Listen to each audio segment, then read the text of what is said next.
Michael Jordan and LeBron James. So you got three magical names there, Leah, when you got Tiger, MJ, and yeah, their worth does not shock me one bit. No, those are the names in sports. Everybody knows them, even if you're not that familiar with sports. I feel like you always heard of know. Someone mentioned them at some point. Like in some conversation or other, you know who those three are. Yeah, big time. One thing that's going to be the topic of conversation this week is the heat.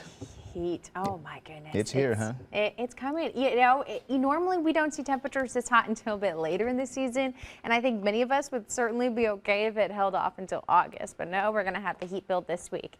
I just want to kind of set a couple things up because there's different factors that I'm focusing on. One, we have the low end threat foreseeing some stronger storms, and then we have the heat. So I want to focus on those storm chances real quick. Right now, we're looking okay. We have a narrow band of clouds passing through, but a complex of thunderstorms that's up in Iowa is going to continue to move around this area of high pressure. So we could be impacted by this late tonight. A few stronger storms are possible, and it could also leave behind some outflow boundaries that could help provide the forcing mechanisms for more storms tomorrow. So different timelines that we're seeing these storms. Here's the zone of high pressure, and what's happening here is that the storms are riding the edges of that high pressure. There is still some uncertainty about the track that they're going to take. For example, if they track more to the west, the storms are going to miss us here in the St. Louis area and will be dry. However, if their track shifts more towards the east, then that's when we're going to see our rain chance increase. So the risk for seeing storms is overall fairly low. And again, uncertainty exists, certainly with the track of where they will set up.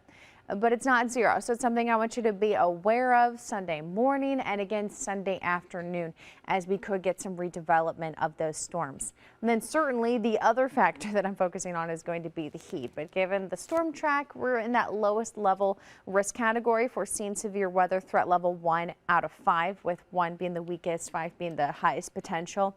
If any storms do reach that strength, then we're looking at a wind and a hail threat. Right now, though, not too bad. This is St. Peter's. Temperatures are at 70 degrees in our BJC Skycam network. We are quickly going to see things warming up. Fenton, you're at 68. Chesterfield, where the Spirit of St. Louis Air Show was at, 70 right now.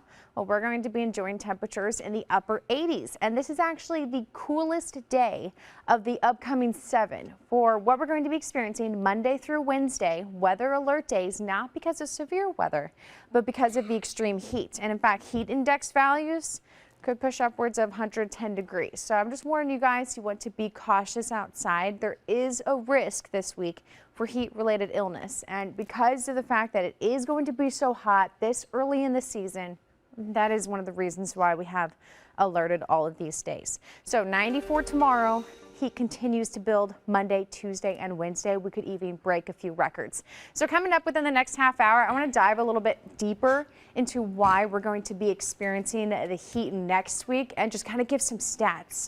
The last time we saw this heat was nearly 300 days ago. So I have more information on that coming up again within the next half hour. All right, it's been a while. Okay, we'll see you soon, Leah. News 4 is watching out for your